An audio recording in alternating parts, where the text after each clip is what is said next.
This program was brought to you by Koller Institute of Venture at Tel Aviv University. Today I'm going to take you into a deep dive into my journey, and I'm going to give you some practical advice as much as I can. So let's start. Here's a list of stuff from kind of magical to unbelievably magical. Body wash that's also shampoo. Mentos and cola. Things that fly. With your help, the magical is about to get magical-er. Meet Shai, a pilot, an industrial designer, and an inventor. He loves things that fly. He once tried to turn his car into an airplane. No success. Shai always said that his dream was to bring the joy of flight to everyone. A few years ago, he made a breakthrough in the field of cool stuff that flies. He invented the Powerup, the first electric paper airplane. But then a friend of Shai's told him, "Nice gadget, really, but you can't make a remote-controlled paper airplane." Shai took a moment to think and said, "Challenge accepted." 2 years of research and 57 prototypes later, he made it happen. Meet Shai's unbelievably magical invention, Powerup 3, the first ever smartphone-controlled paper airplane. Using state-of-the-art technology, Powerup 3 turns your embarrassing paper plane into a lean, mean flying machine. Just fold a piece of copy paper into a plane, attach Powerup 3 and install the app. Now call your mom and tell her you're a pilot, cause it works out of the box. In the back of the module are a propeller and a rudder that are in charge of controlling the plane. In the front, there's an advanced chip with powerful Bluetooth smart technology for an amazing 60 yards of controlled flight and a tiny rechargeable battery to power this amazing beast. Out of juice? Charge the battery with any micro USB cable. As Shai learned in his career as a pilot, planes should be built for flying and for crashing. That's why all components of the Powerup 3 are super durable and crash-proof. But here's where Shai made it really cool. Powerup 3's smart chip is programmed to optimize user happiness. You don't need a PhD in aeronautics to be able to fly it. The prototype is fully functional and the super ultra magical Powerup 3 is ready for production. This is where Shai needs your magic beans. If you help Shai get to 1,400 backers, you'll help him bring the joy of flight to everyone and obtain the privilege to look down on regular paper planes for the rest of your life. So back Powerup 3 and help make the magical, magical-er.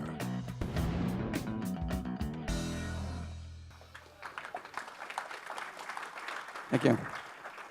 So this movie was presented in Kickstarter last November. We initially wanted to, we required around $50,000. We reached that goal in 8 hours, and we had another 60 days to go, finally reaching 1.23 million for a paper airplane that you can make from standard A4 paper. So I want to tell you the background story. Actually, the project itself started around 2007. During that time, I was working at Kodak, what used to be in the past Creo, Cytex, and I made big business machines, and I was responsible for industrial design of business machines. Like in any corporate, the designer doesn't really meet the end customer. You have all these different steps on the way. You have the project manager, the engineers, the salespeople, and you really don't know who you're making the products to. And that pretty much pissed me off. And I was looking for another way of making stuff. And I decided to create this case study of doing something in my garage and making something for myself, and also looking into other ways of making things. And this is one of the interesting things that I found during my observation is, if you look at the market and the diversity of the market and the potential, you can actually see in the long tail that the potential is actually much bigger under the long tail, as long as you know how to make something for a lot of different people. During that time, Chris Johnson also came out with the new Industrial Revolution. And this pretty much gave me a feeling that what I'm thinking is actually something that's viable. So these are the steps that I defined. And I decided to build the product, and I'll show it to you shortly. I'm going to make something in a new way. We're not going to use funding in I'm not going to get any special funding, no distributors. Do everything from my garage and use digital tools to make it happen. From idea, prototyping, and funding. During that time, I didn't have Kickstarter. I just took some money out of my pocket. Production, I just found a supply on Alibaba. Marketing, using social media. I'll sell it on Amazon, and fulfillment using some fulfillment centers worldwide. So this was the dream. The dream is actually sitting in New Zealand on a stream, fishing some fish, and have all this technology packed in my RV, 3D printer, and internet, satellite internet, and doing it. So in reality, actually, I'm doing it today from Pardes Ghana, which is quite similar to New Zealand, and everything from my little garage. And I'll take you through the process itself. So this is actually the product that you've just seen on Kickstarter. And this is me. When I was 9 years old, started from a passion of making things that fly. And this is a real story. Later, I was also a pilot in the Air Force. And this specific picture, this is the inspiration for Powerup. This airplane that you see here is a 1 gram airplane that can fly up to an hour using a rubber band. And during 2007, around the same kind of hobby, converted into a RC, remote control device, using top-notch technology, again weighing around 1 to 2 grams. And this intrigued me. And then right away, I got this kit, and I had this eureka moment with a paper airplane. I said, hey, let's make it for paper airplanes. And I started making a remote control paper airplane for myself. I met this good friend of mine, which is a rocket scientist, and we asked this very basic question. How can we take a piece of paper that is totally unstable, horrible aerodynamics, not accurate, and make it into a real mean flying machine? And very quickly, using my industrial design skills, we reached this architecture. Quickly, we made it happen. We tried to sell the product to a company, to a big toy company. It didn't work. It was too expensive.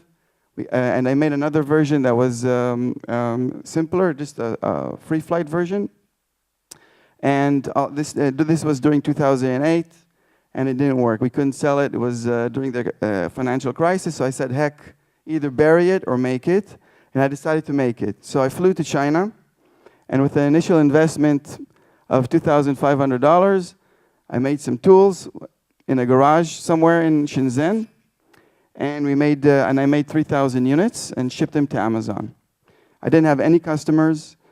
When the boxes reached Amazon, and Amazon, you have around 300, 400 different toy categories. And when you go into the Amazon fulfillment center, you're way back in the ranking, around 300,000 position. And nobody actually found us until we actually were successful to pitch it through an e-commerce website called ThinkGeek. And they had amazing access to bloggers. And the product itself launched in July 2011. I got this email from Gizmag, from a blogger in Gizmag, telling me, listen, we're going to pitch your Powerup in the next 24 hours. And it just skyrocketed through the sky, through the data, and we had over 10,000 views of our 15-second YouTube, and we reached the ranking of 79 on Amazon. And you can see an interesting, in the graph here, you can see this is where we started, and around this point, this is where our product started failing. We had around 20% defect rate. I shut down everything, flew to Las Vegas to my uncle, brought all of the inventory back, fixed the problem, sent it back to Amazon, and everything was sold out 2 weeks before Christmas. And then later I found out that Powerup was on The Tonight Show, one of the 15 best products during Christmas. And right next to it, you can see a picture of where the tools were produced in this garage in Shenzhen. Here I'm sitting with the tool maker on these garbage bins, looking at the tool, and I couldn't, looking at these two contrasts, it was kind of amazing what you can do and where a product can actually reach. Okay, so after this kind of short journey, I understood I have something interesting in my hand, and which is actually taking technology and connecting it to a classic crafted product, which is origami. And I started developing more products. I took out of the oven out of the drawer, my old dusted remote control. And this time I added Bluetooth smart technology into it, enabling you to control your paper airplane with a smartphone. And we also created an app.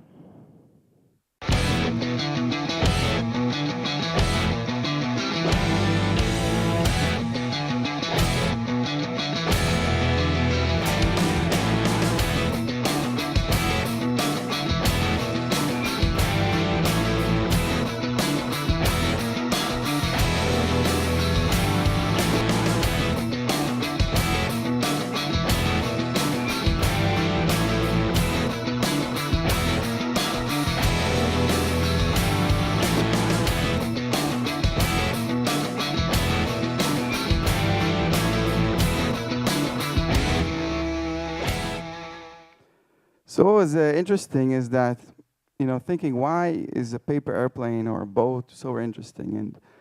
And what I learned during this process is that paper airplanes, paper boats, origami is an international multicultural icon. Every boy that reaches the age of 7 learns how to make a kite, fold a paper airplane, and ride a bike.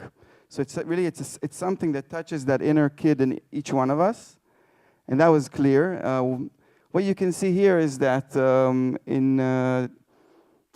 this was November 2012. I pitched the remote control version in Hong Kong Toy Fair. And in Nuremberg, 2 weeks later, I already added the Bluetooth technology. 2 weeks later, I went to New York and presented the Bluetooth technology with the Powerup at the Toy Fair, and we we won the Best of Toy Fair. And this was an amazing experience. You get these guys from Popular Science giving you this big award, which is very precious. And we had this amazing buzz. Everybody was talking about this. We had the Apple developers of BLE, Bluetooth Smart, coming to our booth. And we had this initial buzz about Powerup. At this point of time, I understood that I have something interesting. And I decided to tell the world, we're going to, 6 months away, we're going to offer this to the public, but not through Kickstarter. This was a big secret. I actually myself didn't know it at that time.